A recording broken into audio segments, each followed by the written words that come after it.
It's been 5 whole years since I made my first Little Big Planet Iceberg video, but even after making a follow-up discussing the many myths and urban legends of LBP, there's still an overwhelming amount of stuff I could talk about, from cool trivia to cut content to super obscure lore regarding the game's community. So, to celebrate the 5th anniversary of my first LBP Iceberg, I decided I'm just gonna make another LBP Iceberg that's bigger and better than the previous 2 combined, featuring cut entries from the original, topics I only touched on in YouTube Shorts, and brand new entries entirely. There is a lot to cover here, so I will be splitting this into several parts. Part 1 will cover the tip of the iceberg, with future parts going deeper into the more weird and niche Little Big Planet topics. If you have any suggestions at all for entries I should cover before the series is complete, feel free to leave them in the comments down below. The list is pretty much done, but I do find myself adding new entries every so often. With that out of the way, let's take yet another deep dive into the Little Big Planet Iceberg and uncover the missing entries.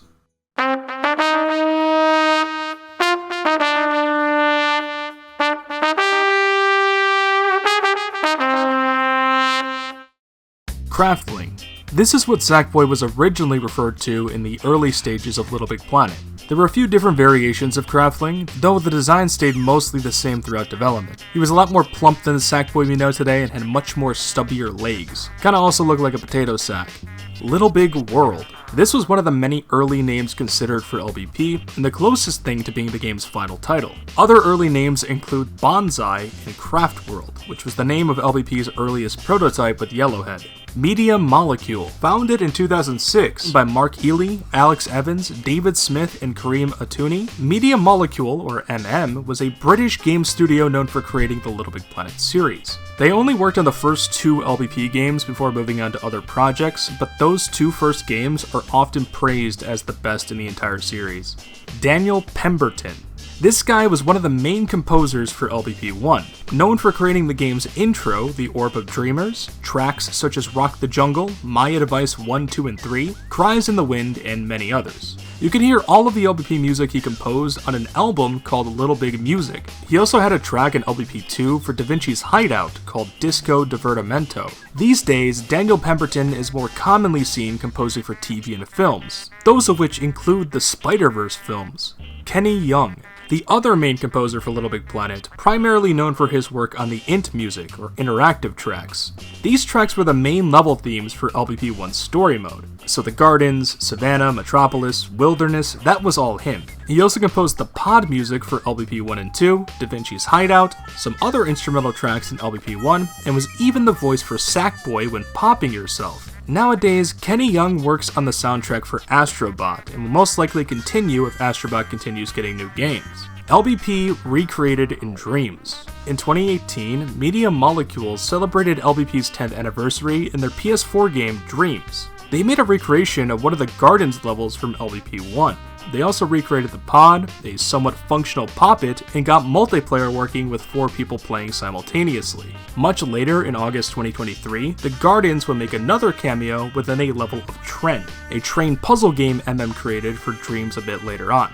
LBP Game of the Year Edition. Released in 2009, this physical version of Little Big Planet 1 included over $30 worth of DLC. This DLC was on the disc itself and included the Monster Packs, History Kit, and Metal Gear Solid packs. By far the coolest part of this edition, though, were the 18 hand-picked community levels, all of which were on the disc and fully playable offline. Included with these levels were interview videos with the creators themselves. One of those featured creators, David Dino, actually ended up working on the LBP franchise later on. LBP 2 Special and Extras Edition. Released in North America on November 15th, 2011, Special Edition was the Little Big Planet 2 equivalent of LBP 1's Game of the Year Edition, offering a select few DLC packs on the disc for no extra cost. This free downloadable content included the Toy Story packs, Move Kit, and some more animal costume packs. Because this edition included the Move level kit, there was an optional bundle of Special Edition that came with a PSI camera and PlayStation Move controllers. This edition only released in the United States, but a similar version of LBP 2 called Little Big Planet 2 Extras Edition came out in EU regions sometime later. Extras did not have the DLC on disc, instead opting for PSN voucher codes that are most likely now expired, and the DLC offered on extras was almost completely different as well, with the cross-controller and Muppets DLCs being the main headliners. This one's a lot more lame, but it did have some pretty cool box art. Overlord Glitch. The Overlord Glitch allowed you to place user-generated objects outside of create mode, and with the help of tools such as the Controlinator in LBP 2 or the Puppet power-up in LBP 3, the Overlord Glitch had almost limitless potential. You can make your Sackboy hazardous, become invincible, break story levels, create in pod, and a bunch of other crazy things. No doubt this was one of the most iconic glitches in LBP history that offered a lot of utility. It even spawned its own speedrunning category, with players using the Overlord Glitch to assist them in beating story mode as fast as humanly possible. Invisible Dark Matter.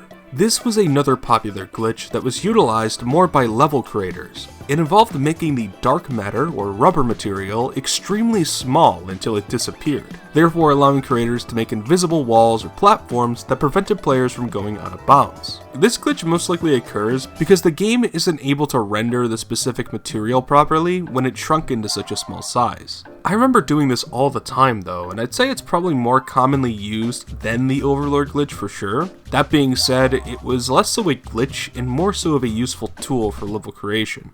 Imagisphere. This refers to the universe that the Little Big Planet series takes place in. Little Big Planet itself, otherwise known as Craftworld, is just a single world within this universe, and everything inside the Imagisphere is made up of the thoughts, ideas, and dreams of all living things. Anything you think of comes to life in the Imagisphere. That's why the game is all about creating and sharing. You also might have heard this Imagisphere name used for a group of people within the LBP community. This Imagisphere group is dedicated to preserving the history of Little Big Planet, including early builds, concepts, and unused content. Not only do they have their own Discord server, but also the Imagisphere wiki and a YouTube channel where they show off their most recent findings.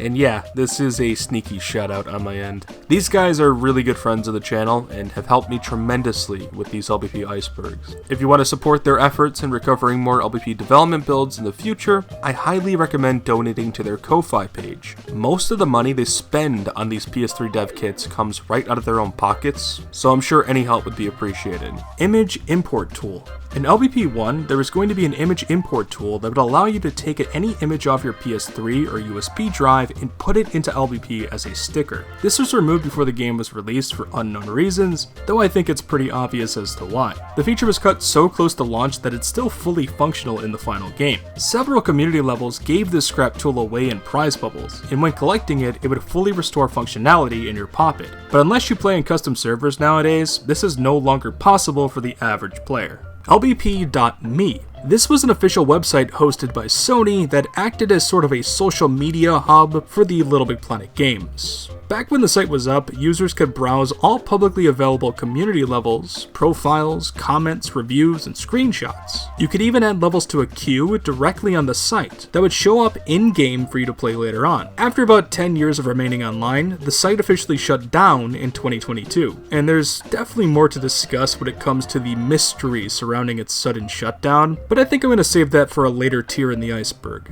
Little Big Planet Central. LBP Central was probably the biggest Little Big Planet fan site or forum with over 1 million posts throughout its life. It started in 2007 and lasted all the way to May 2021. The site might be long gone now, but you can still view a public archive of it thanks to LBPHub.com. There were actually a lot of these fan sites back in the day, some of which are still up today, but a lot of the more popular ones have since shut down. Imataka. This person was the most hearted creator on Little Big Planet by far, with just about 200,000 profile hearts. They also had the most hearted level in the game, being Bora Bora Island, which had over 260,000 hearts. Some of his other popular levels included Bora Bora Island 2, Titanic the Ship of Dreams, Animal Kingdom, and Apollo 13. Rare DLC. These were very desirable LBP costumes that either had a limited time release or were exclusive in some shape or form. This includes DLCs such as the Week 1 t-shirts that coincided with the launch of a new LBP game,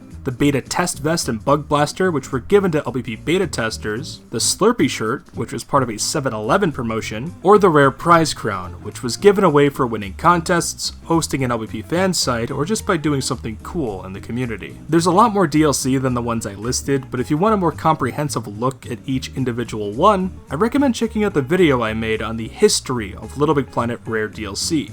Unreleased Bumblebee costume. In the files of Little Big Planet 1, there's an unreleased Bumblebee costume that has a pretty peculiar origin. It was originally intended as part of a contest for fans to create costumes for the game. The winners that ended up making the cut were the Sack-Eating Plant costume, Sack-in-a-Box, Kabuki Actor, and Monkey King, all of which were released as free DLC costumes. The Bumblebee was supposed to be one of these winners, but was replaced by the Monkey King costume last second.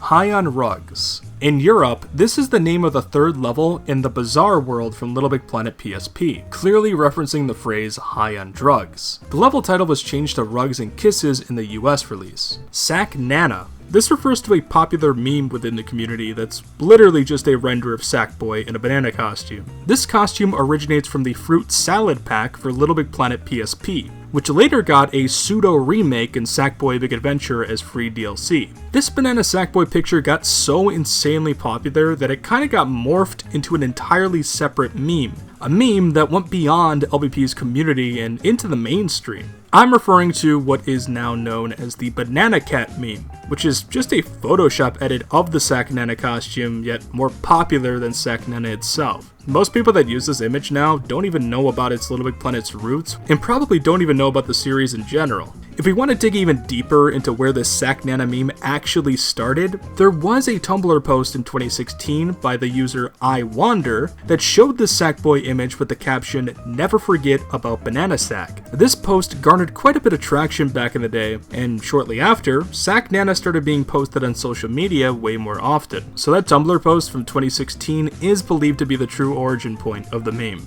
Crimson Fang 9. This level creator was mostly recognized in the LBP 2 days with their iconic horror levels. He made classics such as Beware of Jeff the Killer, The Chicken Man, and Scream Hide and Seek. He didn't make the most high quality levels ever, but Crimson Fang is a name that's definitely nostalgic if you grew up playing LBP 2 back in the day.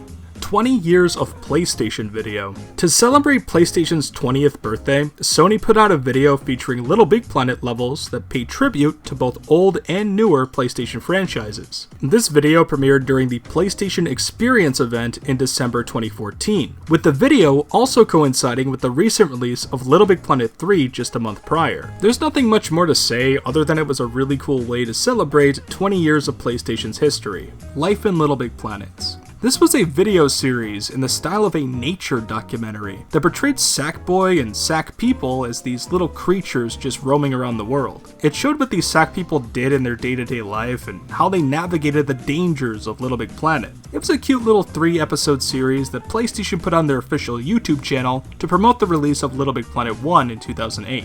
Sackboy Superstars. This was an official line of Sackboy figures that released in 2011 by Minimix that focused entirely on costumes from around the world. It only had one series with plans of a second, but they were released in both blind boxes and standalone packaging. There were 12 figures to collect in total, with 2 special variants for both the England and Italy figures. Little Big Planet had a lot of other toy releases as well by different manufacturing companies, such as Mezco, NECA, Funko, Totaku, and more recently U2's with their Sackboy Big Adventure figure. Survival levels. I'm trying my best not to talk about too many levels in this iceberg, because if I did, there's hundreds I would have to cover. But survival levels are going to be an exception, because these were all over the place in Little Big Planet. Whether it was bomb survivals, shark survivals, tsunami, plane, boat, train, whale, monkey, you name it. There was a survival level for just about everything. As a kid, I used to play these all the time with my friends, and probably took up most of my playtime, to be entirely honest. There were tons of variations of all of them too. For example, there were bomb survivals with unique gimmicks such as floaty platforms, or different themes such as the famous Angry Bird bomb survival. Nowadays, I guess the modern equivalent would be like disaster survivals and Roblox, but nothing beats the LBP survivals in my opinion. Latin Player 10. This dude was no doubt one of the most infamous members in LBP history. He was the one who kickstarted the whole copied levels epidemic back in LBP 1 and 2 by constantly copying and republishing Mortal Kombat and Shark Survivals over and over again. This would cause Latin Player, as well as his numerous alt accounts and clones, to dominate the cool pages for years, leaving actual talented level creators out of the spotlight. I remember I used to hate this guy when I was a kid, but at the end of the day, all he really did was abuse an in-game feature to gain popularity. The Dead Creator. The Dead Creator was another level spammer that rose to popularity shortly after Latin Player's reign was over. His most popular levels were Mortal Kombat and Colorful Bomb Survival. He too gave up copying levels at some point, but didn't actually quit LBP like Latin Player did. Instead, the Dead Creator became a content creator, more commonly known as the LBP YouTuber A. EpicLBPTime. Another LBP content creator that happens to be the most famous one by far. With over 1.2 million subscribers, EpicLBPTime's content range from gameplay videos of various community levels, costume showcases, LBP films, and short-form skits made using the game's level creator. Heart for Heart. Heart for Heart, or H for H, was a widespread trend across every LBP game where players in the community would try to get a free heart from equally desperate people. The way you would do this is simple. Just leave a review or comment on someone's level or profile with the phrase H for H. And if the other person was also desperate for hearts, they would heart you, hoping that you heart them back. This became sort of an annoyance within the LBP community. The heart for heart trend became mostly frowned upon. There was also play for play, aka P for P, which was just as annoying. Trilly. Another annoying trend in LBP were the Trilly levels. These were mostly low-effort picture room levels that gained a lot of popularity late in LBP2's life. Similar to Latin Player's total domination of the cool pages, Trilly completely dominated the busiest tab. I've also heard stories of some Trilly players being very toxic individuals, though I don't have any personal experience with that.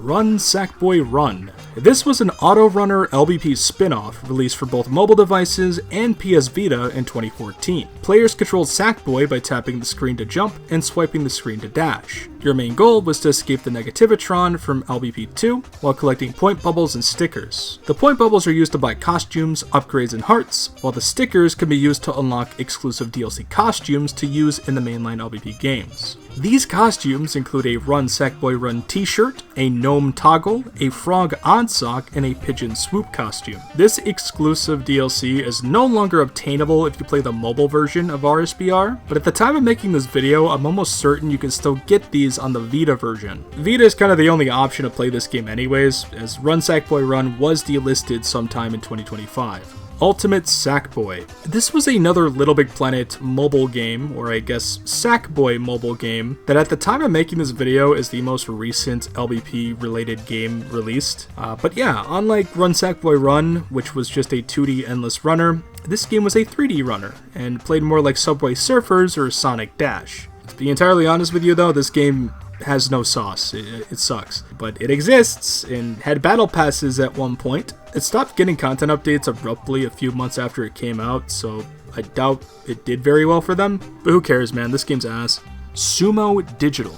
After MM went on to develop other games, Sumo Digital was contracted by Sony to make Little Big Planet 3 and later Sackboy: A Big Adventure. They were also responsible for working on LBP Hub, helped with LBP Vita to some extent, and developed later DLC packs for LBP 2, such as the Cross Controller pack. A common misconception is that Sumo now owns the Little Big Planet IP, but that isn't true at all. The intellectual property for Little Big Planet was purchased by Sony during LBP 1's development and has remained that way since Media Molecules sold it off. So if anyone tells you that Sumo owns LBP now, it's not true. I have no idea where they got that from. Secret Pins. Pins were a feature in Little Big Planet 2, 3, and Vita that were given away for doing certain tasks or achievements. Some of these also kept track of how many times you earned the pin, which was actually a pretty good way to keep track of some of your gameplay stats. Secret pins were a lot more elusive though, and were only given away for special circumstances, such as playing on a holiday or developer's birthday, to not so easy pins like Platinum Club, where you had to obtain the Platinum Trophy, or Group Hug of 20,000,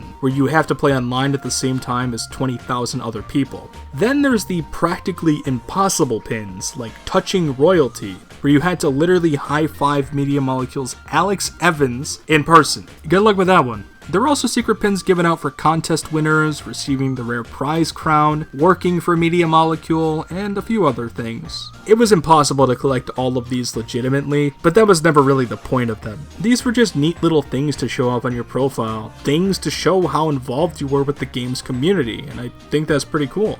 MM Picks and Team Picks. MM Picks were community-made levels that were hand-picked by the game's developer, Media Molecule. These hand-picked levels would get a special pink ribbon behind the level badge, and players would receive the MM Picked secret pin to display on their profile. This was probably one of the two endgame goals for the average LBP level creator, the other obviously being the prize crown. When Media Molecule left the series in 2013, MM Picks turned into Team Picks as Sumo Digital took over. They do make a return though in Media Molecule's PS4 game Dreams. Stephen Fry. Best known for being a British comedian, actor, director, and overall celebrity icon, Stephen Fry was also the narrator of the Little Big Planet games. Even if you played these games just a single time in your life, you'd still recognize his iconic voice the moment you hear it. He actually first rose to prominence partly thanks to his comic act with Hugh Laurie. 30 years later, and Little Big Planet 3 would bring the duo back together. Hugh Laurie ended up being the voice for the game's antagonist Newton, with Stephen Fry returning as narrator. Stephen Isbell. Another Stephen that was heavily involved with Little Big Planet, Stephen Isbell, was the LBP community manager for about 10 years. He got his start partway through LBP2's life and was around for the entirety of LBP3's. He was responsible for just about everything involving the community, hosting and overseeing level contests, team picking levels, managing social media, and most famously giving players their rare prize crown codes. In 2021 to 2024, he did a lot of damage control when the community's panic was at an all-time high. The future of Little Big Planet was at stake, and he tried his best to ease players' concerns. Unfortunately, due to things that were out of Stephen's control, he ended up making a few false promises along the way, causing some players to lose his trust. But what could have possibly happened during those 3 years to cause so much pressure on the game's community manager? Well, you got this one, John. The server shut down. Now this is a pretty recent event and it's a pretty sad one, but back in March of 2021, the main 3 Little Big Planet games were hit with a DDoS attack, which was caused by a script that uploaded a shit ton of levels at once, which basically made the games completely unplayable. They were slow and basically impossible to play online due to the script, and then later that year, in April, the LBP Vita servers suffered the same fate. The servers were temporarily shut down and then they were brought back online a couple of times within the months of March, April, and May, and May was the longest time because the servers were out for a good couple of days or week, I forgot. And then there were even more exploits being figured out, like the red messages popping up in the North Pole script, which dragged every level you've ever had to the top of your Earth for some reason. After this, they shut down the servers one final time, and eventually the Little Big Planet Twitter account made an announcement in September of 2021. They came out with the news that Little Big Planet 1, 2, and 3 on the PlayStation 3, as well as Little Big Planet Vita, would have their servers completely offline permanently. Little Big Planet 3 on PS4 would be brought back with apparently some new security measures in place, but we know that that's some bullshit. The Moderation Purge and Final Shutdown. On January 9th, 2024, LBP was once again a target for bad actors. A server exploit was discovered that had the ability to falsely ban users' accounts on PlayStation Network, and many players, including myself, friends of mine, popular level creators, Sumo Digital devs, and even iShowSpeed for some reason. What is Little Big Planet? I never played it. I don't play this shit! Were moderated and temporarily suspended on PSN for up to 60 days. The banning escalated within a 24-hour window, causing the game's servers to be taken offline for Sumo to investigate the issue. All the accounts that were affected thankfully had their suspensions revoked, but little did we know, this would be the final nail in the coffin for Little Big Planet. On April 19th, 2024, Little Big Planet 3 for PS4 was added to the official PlayStation decommissioned server list. The following statement was given to explain the sudden discontinuation.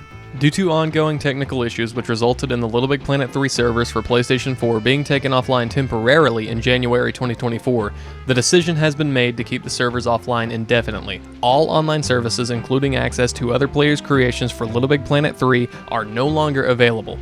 With this, they ultimately shut down the last remaining servers for LBP, and in the blink of an eye, Sony destroyed a community that was built over the span of 15 years in a single day. Millions of levels were made inaccessible, and while a majority of them were archived by fans, a fair bit were completely lost to time. I and many others were very upset with how Sony dealt with the whole situation, but at the end of the day, Little Big Planet probably didn't have much longer. It's just frustrating to know that this is how LBP, a game that meant so much to me and my friends, went out in such a pitiful way. Rest in peace, man.